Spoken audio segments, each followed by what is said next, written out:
Ladies and gentlemen, welcome back to the Music Man podcast.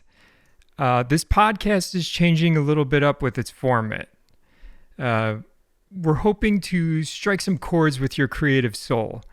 I'm your co-host Joe with my fellow co-host Ken, who is new to the show, and I'm extremely excited to have him. This is going to be fantastic. He has a wealth of knowledge with music, as much as I do, and it's going to be really great. And I'm thrilled that we're getting to be somewhat of a guide for you people in this melodic journey through the vast and enchanting world of music. So let's get started. Hey, Joey. Hello. So Thanks. Go ahead. And I was going to say thanks for having me on the program as a co-host. Hopefully we can share all kinds of good stuff with everybody out there, with your listeners that you have.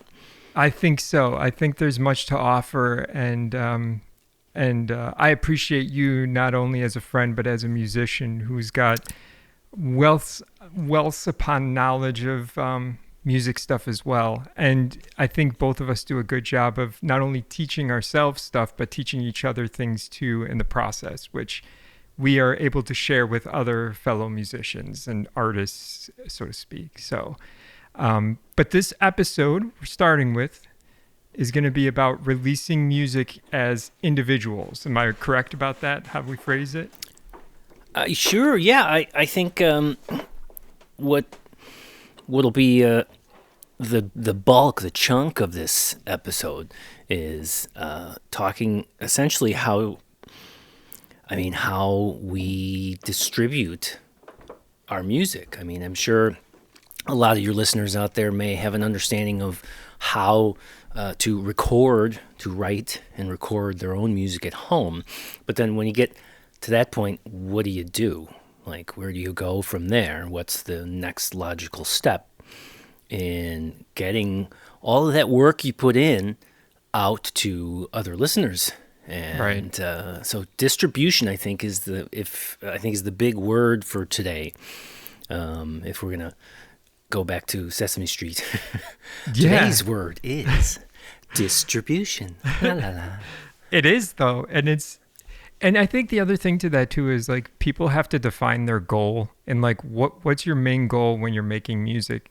Are you doing this to release it, or are you just doing this to write and keep it on a hard drive in your house? And there's Absolutely. no right or wrong answer to that. It just depends on how you define that answer for yourself. Absolutely. Oh, yeah, absolutely.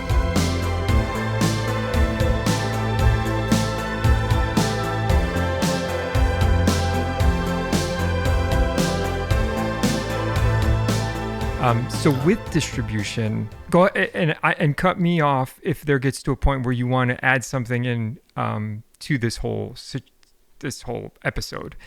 Okay. I was going to start off with saying there's a lot that goes into releasing albums, or like just recently you released an album with 6 songs on it, correct? Correct. And I did an EP, 2 EPs. One of them had 4 songs on them. One of them had 3 songs on them. And which basically is it's a smaller version of an album, basically, is an EP. But there's a lot that goes into releasing an album like you did and an EP like I did. You know, part of it is registering your songs to collect royalties with like a BMI or ASCAP or the other one that's out here, and now I can't remember the name of it. Yeah, I can't remember either.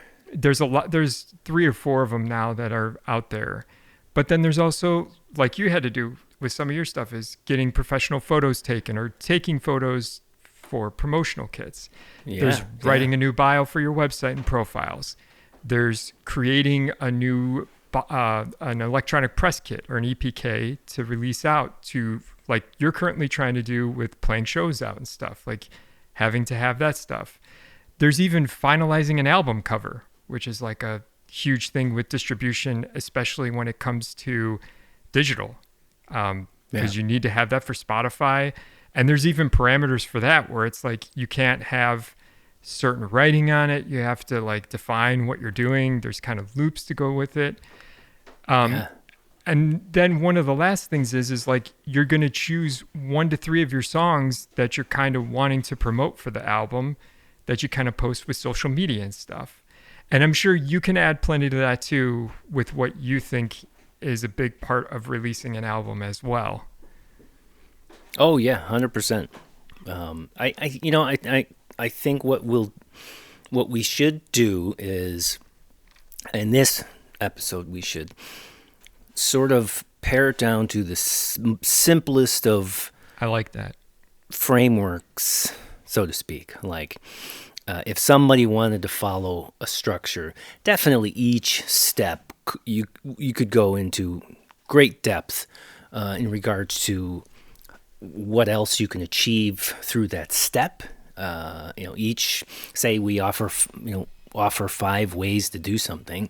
Well, definitely you could immerse yourself and go down the rabbit hole with what you can do with each one of those 5 steps. But I think what you and I should do is just talk surface primarily for people who are maybe just starting or who have music that they have in their possession and they need somewhat of just a little bit of a guiding light to let them go down the rabbit hole, because I remember when I first started, there was so much, an overwhelming wealth of knowledge and places to go, and you helped me incredibly with trying to sort of navigate and find my way. But I think overall, today we're just going to talk mostly about I guess maybe like 5 or 6 bullet points, so to speak. I like to it. to help you, whoever's listening out there, to get a rough roadmap of where to go and what to do with your work. Because what you've created is work. Like it's an art form, and now that it's done and complete, you should be. You know what? I shouldn't say should, because everybody's vision for what their art is totally different.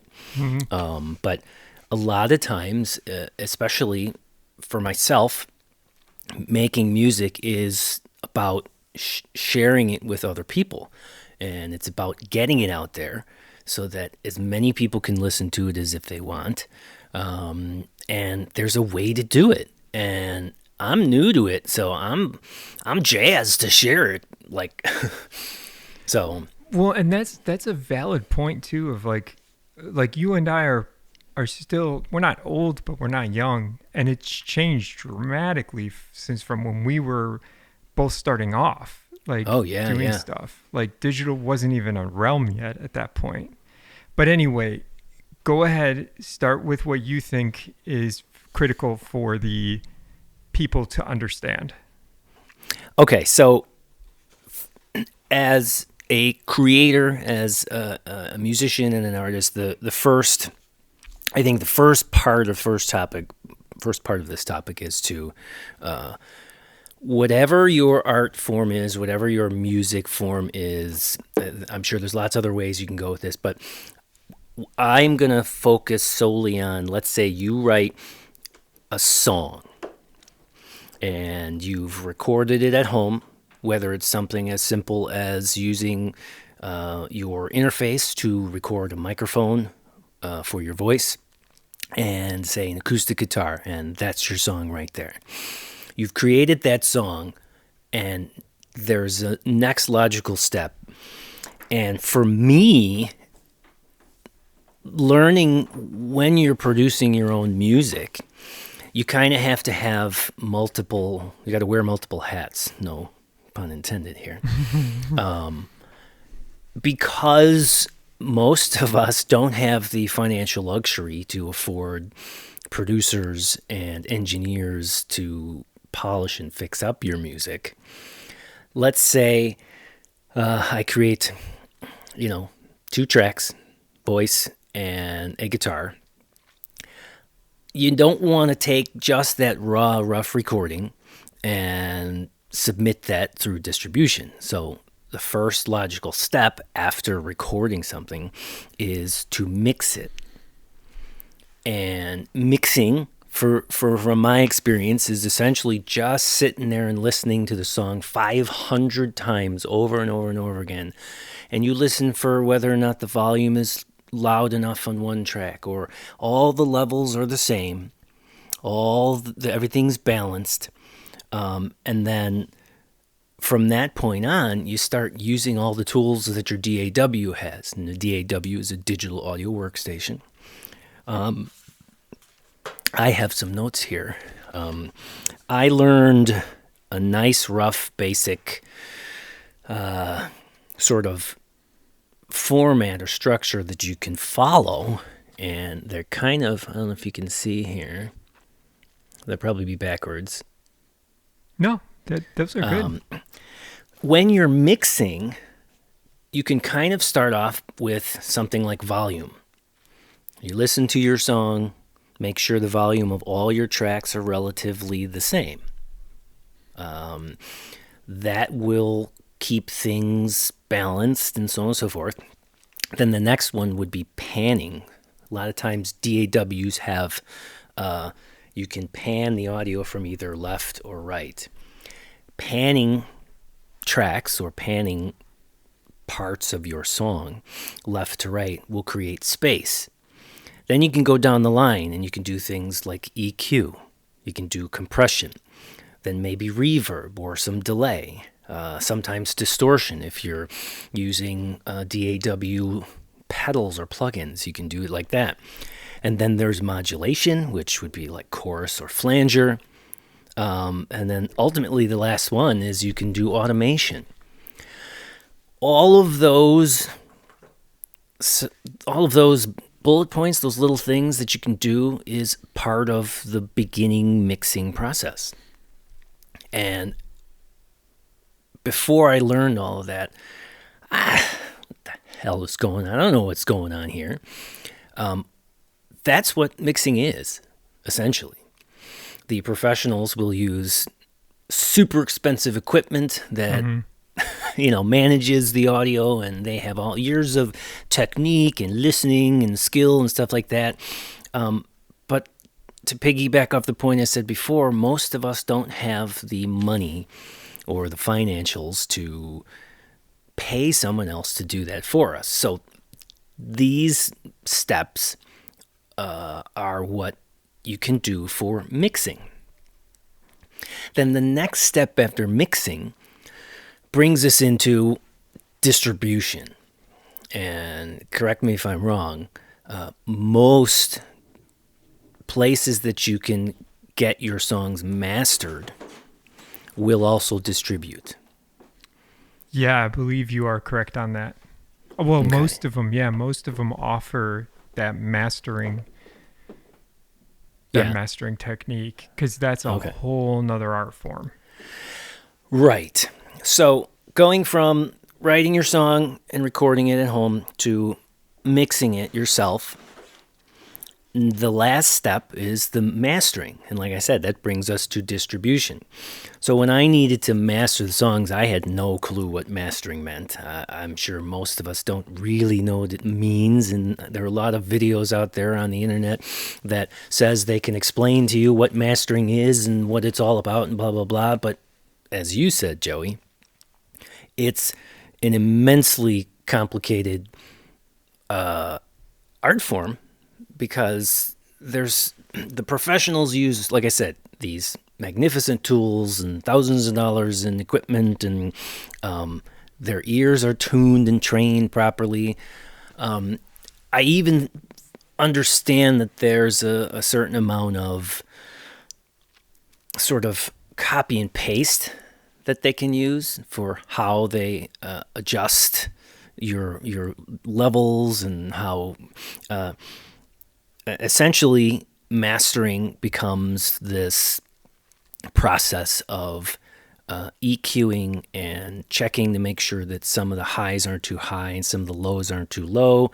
And sometimes you can bring up different frequencies to make something sound a little brighter or clearer, or if you want it muddier. those are the end results of mastering, essentially, is these sort of colored corrections. I heard a joke once to say that all mastering is louder. And in a way, it kind of is. Yeah, just But boosting. Right.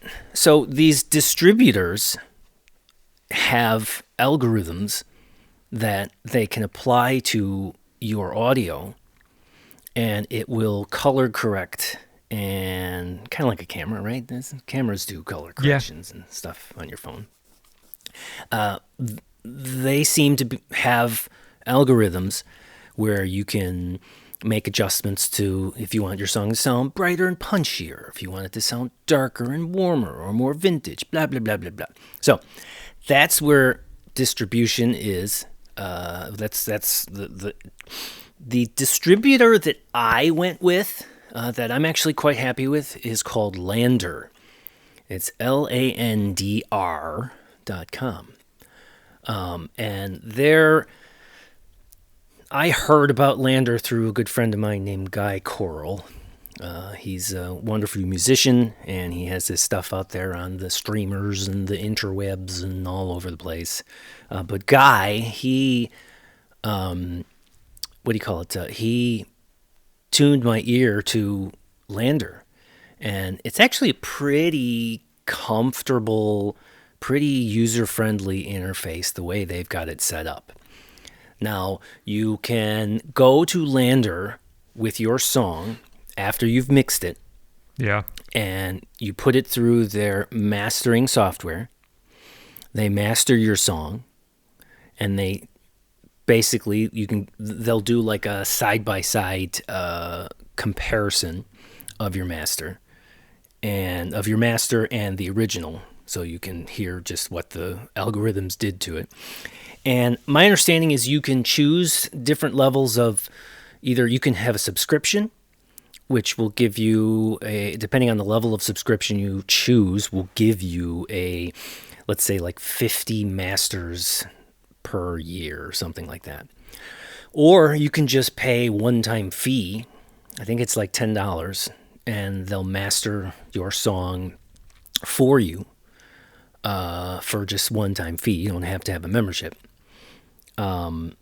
There's little minutia involved with, okay, well, what's the format of your audio file that it needs to be for when they master it, blah, blah, blah. But that we can touch on a little bit later. But anyways, you go to Lander, you give them your mixed song, they master it, and now what's next? Well, Lander, like a lot of other distribution sources, they have legal channels to take your music, and they will give it everything from I wish I remember. I didn't take a whole lot of notes on it, but they'll take your song, and they will get you a licensing number for your song, and they will get you a UPC for your song.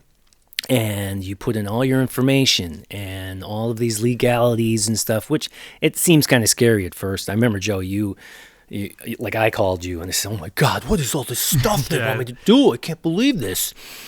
Ultimately, they're just crossing their T's and dotting their I's, because now, if you want to distribute your song, there's legal things involved. And they're getting all your info so that when it comes down to it, once your song is distributed, I can't speak. Once your song is distributed, you retain legal rights to that audio. So they want to get all the information from you as correctly as possible before everything is good to go, so that your retention of whatever that song's value is yours. When you go through all those steps, finally, I recall there was maybe one more step, just verifying that you had all your information correct, and your song title, and you can put in lyrics, and you can do this and blah blah blah. When all is said and done, I think I paid like a one-time fee because it was an EP. And it was really, really inexpensive. I think it was like $25 or $29 or something like that. And that was it. It was sent to their review board, their secret security review board. And I waited for a response. I think it was maybe a day and a half. And I got a response, and they said, "Congratulations, your album is now live on all of the streaming services." And that included everything from the green one to the red one to the overseas ones, all of these big time streaming services, the fruit one, you can, they put it all up there. And that is essentially the whole pattern of how you get your music out into the market today. You record your stuff at home, you mix it yourself as best as you can, or if you're financially viable, you can get somebody to mix it for you. But you don't have to. You mix it yourself. Then you take that mix, go to a distributor like Lander. They master it for you. And then you, what is it called? You select, it's just to distribute, right? Mm-hmm. Yeah. Okay. So then you select distribute. You follow all the prompts. You throw them a couple bucks. And all is said and done, you're good to go. And I think my album went live in, maybe 48 hours. Yeah. Mine was like 3 days, I think. Okay. But yeah, 48 to 72 hours. It's live. Yeah.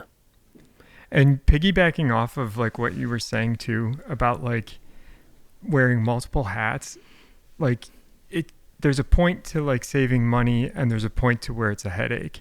And there's also a point to where like you, like even with the mastering side, it's like you can pay like a mastering service place to do it, but again, it's going to cost. And I think it's important to not get overwhelmed with everything, because when you're wearing multiple hats, that's just the process you got to deal with. You're saving money, you're trying to do it all. I have a really good friend too that said it's always good to just, well, you've said this to me before too when mixing songs. It's like spend, like a half hour at most on the song, then put it down. Whether it's for 5 hours, whether it's for a day, put it down, because you're going to overexert your ears. You're going to get frustrated. You're going to feel like you made no progress on it. So it's always best to do it, if you're going to do it, like small dosages at a time. So you're not overwhelming yourself with like trying to do the perfect mix. I got critiqued on my last production from some people when I posted it. It's just part of the process. You're not a professional mixing producer. You're a songwriter. You're writing music. It's okay. Yeah.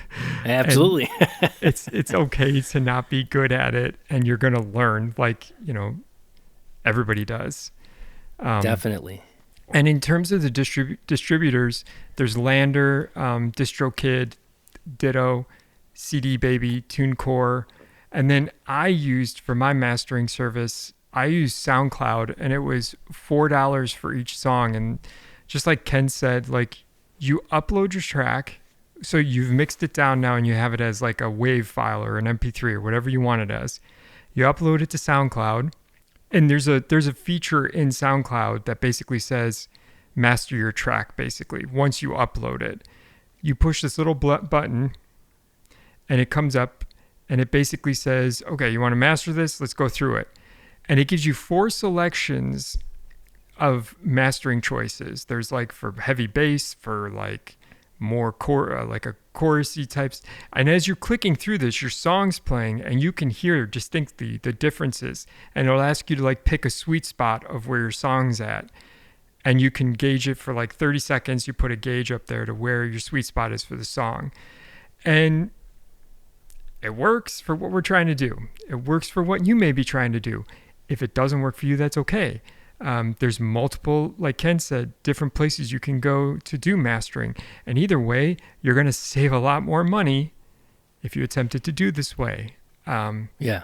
So just right off the bat, that's kind of a, it's just, what do they call it? The half in one dozen, half in the other, or whatever. It's 6 of one, half a dozen yeah, of the other. yeah. But Yeah. that's kind of like if you have the money for it to take it to an actual mastering service, awesome. Sure. And if you don't, yeah. this is the solution to what you can do. Are there many people that may frown upon it? I don't, who knows? Who cares? It's up to you. But it definitely is helpful to get your music out if that's what you're trying to do, ultimately. Yeah, absolutely. Um, I know my experience with releasing actual music has been kind of a trial by fire, very much so. yes.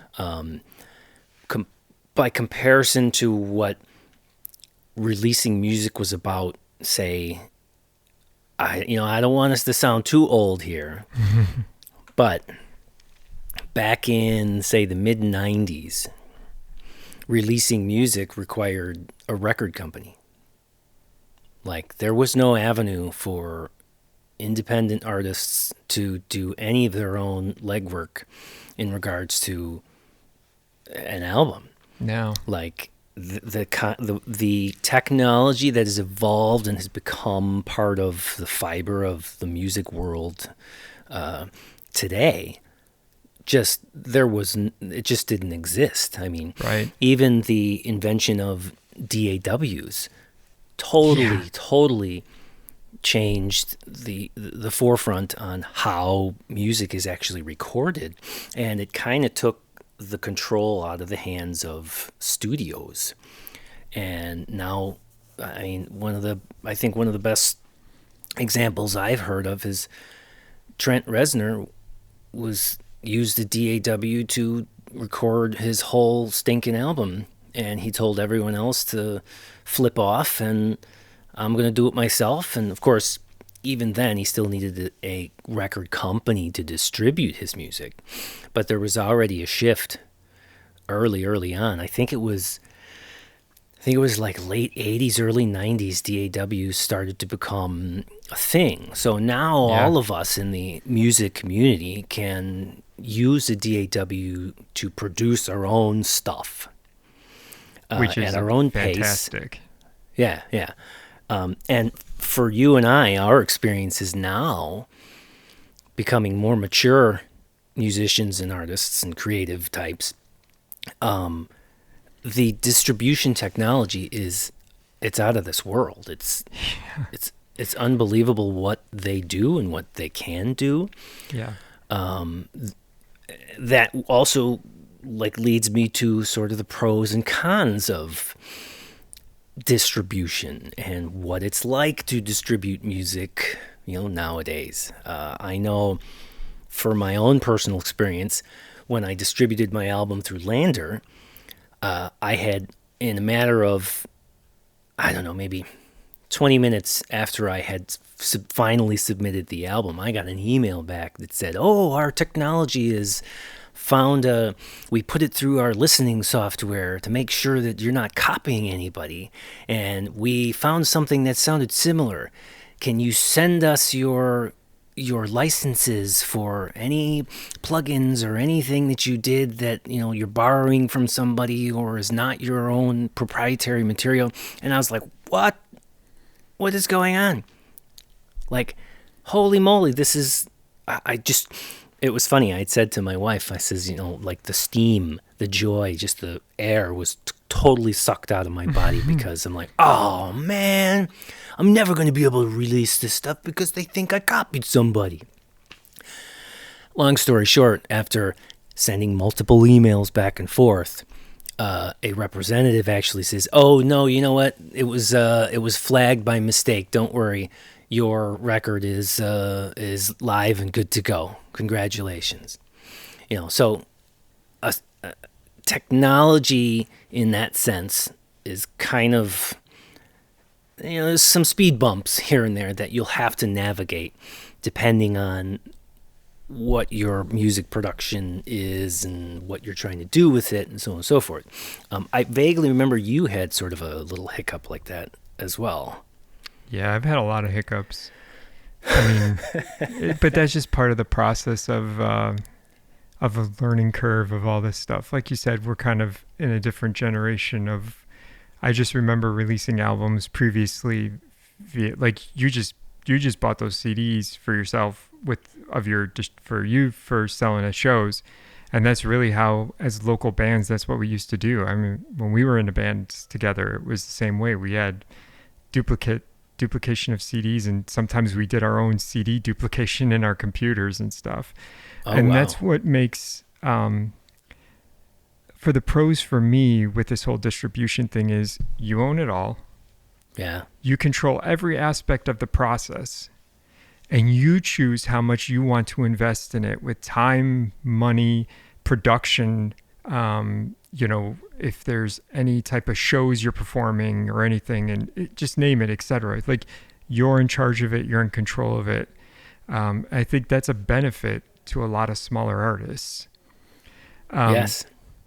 But that to me is like being able to own it all, whether you get promoted into a TV show or you can put it into this, like, that's less people taking money from you as an artist in a way. Yeah. And that's self-distribution. It's just a trade-off, it's a lot of hard work. You don't have, like you said, the backing of a record label. You don't have a lot of stuff, but sometimes that's a curse too, having a record label backing you, because you sign a multi-record deal and you got to fulfill out those deals, and you have to have 10 songs on an album. And by the end of it, you're like, I don't even want to write 10 songs at this point like this, So there's trade-offs to the whole thing. And that's why I think the pros to self-distribution is like, there's benefits to it. Oh yeah. There's a friend of mine he had said to me once, through his exploration of the subject matter of, these big time musical artists that don't own their masters and they don't own all the rights to their music, and they're getting sold out because they signed a contract that they didn't really understand, and blah blah blah blah blah. And even like Prince, Prince had said that oh man, I can't remember who he said it to, but it's probably one of my favorite phrases. He says, if you don't own your masters, your master owns you. Mm-hmm. And this whole idea of, okay, I could sign a music record contract, and in the contract it says I make 20% of all sales. Okay? Well, where does the other percentage go? That goes to the record company. So let's say your album makes $10 million. Well, you only get 20% of that. So what's the math on that? $2 million. Okay, so you make $2 million, and they make the other $7 million. $8 million, sorry. Yeah, they make the other $8 million. So they made $8 million off of you, the product. And they can't make that $8 million unless they have you, the product, to sell. Yeah. And then my friend of mine, he had said that, wouldn't you rather, okay, let's say you're only making $20,000 on your work, but you own all the rights to it. Like, it's all you. You get all the money for it. Sure, you don't get this exponential, payout. And of course, some might argue, say, well, you know what, that's part of the record business, that, if you want to make the larger sums of money, you have to sacrifice because the platform that you're using with your music is going to make you $2 million instead of $20,000. However, going to what you're saying in terms of artist retention of ownership of it, self-distributing like this, you keep it all. You keep it all. The integrity of your work stays the same. There's no record companies telling you to make adjustments or rewrite it or play it faster.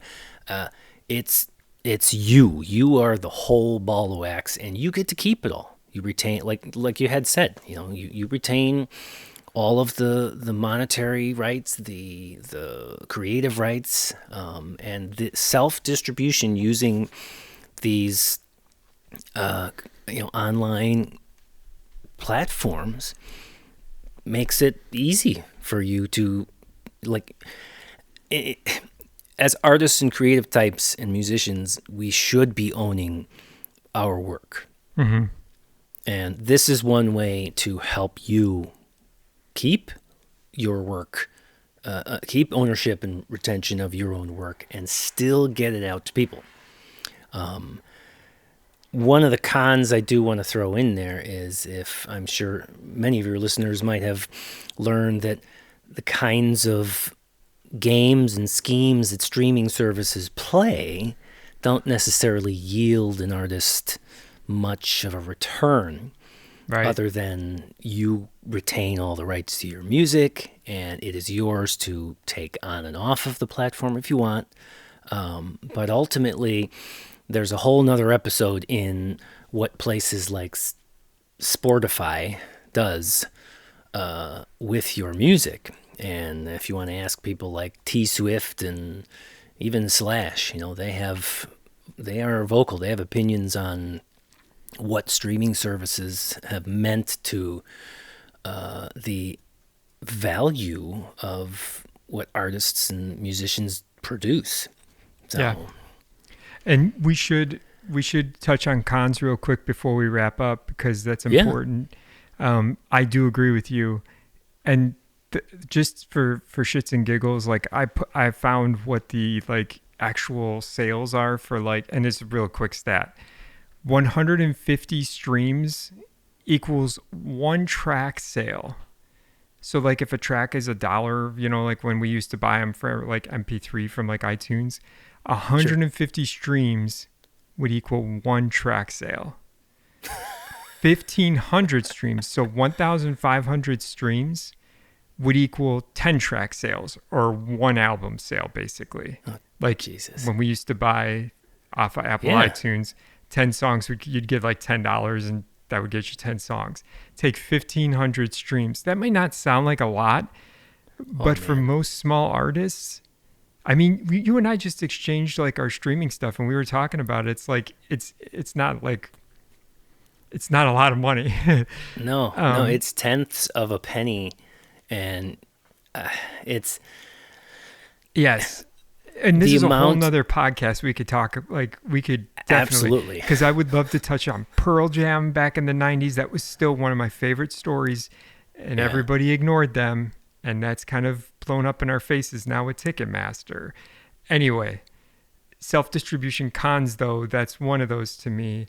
And the other one, I have two other ones, and I can let you finish up with your cons. Sure.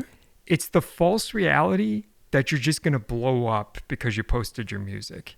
A lot of new Yes. artists don't get Yes. that. Like, it's not just going to, like, just because you post a YouTube video, just because you post something doesn't mean shit. Like, sorry for my language, but it doesn't mean it's going to take off and blow up. Like, this is, Right. again, you're in charge of it. You got to promote. You've got to push your stuff out there. You got to, try to build followers however you can.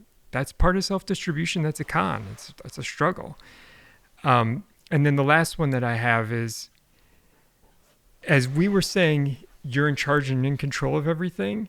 That's also a con, having to do so much of it on your own, and not including playing, which is what the reason you're doing all this is because you want to write and play music. So that's the only side of the cons that I'm like, it's a con that it's a pro that you have full control and you could do everything, but it's also a con because then you got to do everything. Yeah, unfortunately, it puts it all in your hands. Yeah. And another podcast in regards to this as well, like with the technologies that are available for distributing your own music, because you are not using a record company or distribution company entirely, you end up having to become a marketer as well as a musician. That's a great point.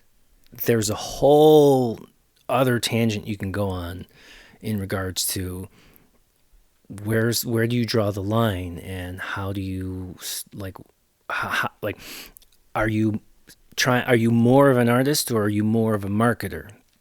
And I remember one of the especially with social media, the way Instagram works and the way many artists and musicians use Instagram is it's really just a marketing tool. Yep.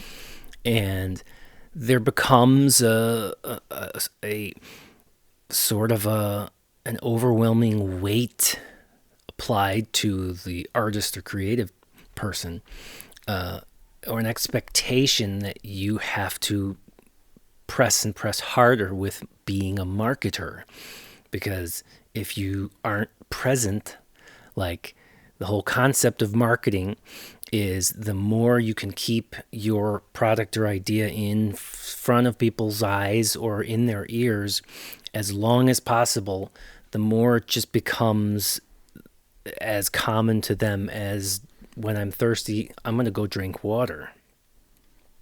Like, marketing is about constant exposure to the consumer. Yeah. And without going any further with it, there's one of the cons of the distribution, the self-distribution, is that, well, now you got to do, like, you got to sell yourself. Mm-hmm. And all of the avenues you can use to, or go down to, sell yourself, that becomes a whole nother ball of wax. Absolutely. Those are good touching points. I think we should probably wrap it up.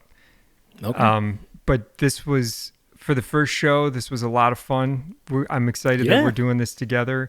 I think definitely adding value and stuff for people to understand, so I think it'll help some, whether it's newbies or people that are around for a long time and need help self-distributing and how it all works. Sure. Well, now they're going to get some insight onto it. And you know what? I we should throw in there, if anybody has any questions or anything they want to add to this conversation here, any points or any corrections, because we sure know how the internet likes to correct you. But yeah, let's hear your comments. We want to hear what you have to say, what you think. So that's distribution, baby. Yeah. Well, until next time, I'm Joe. And I'm Ken. All right, and we're going to see you later on the Music Man Podcast. Peace.